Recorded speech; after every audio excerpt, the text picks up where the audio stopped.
If you're waiting a long time on the Doordash waitlist and want to try to get prioritized, here are some steps that could help. First, open the Dasher app, tap on the question mark icon for help, and look for Contact Dasher support. Politely mention that your application has been pending for a while, and ask how long the waitlist typically lasts. Be honest, and make it clear that you're very interested in getting started as a Dasher. For example, you can try to send the message flashed on the screen.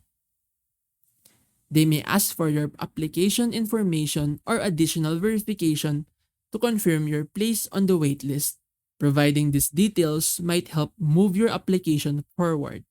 There's no guarantee that this will speed up the process, but directly reaching out and expressing your interests could improve your chances of getting noticed in the queue.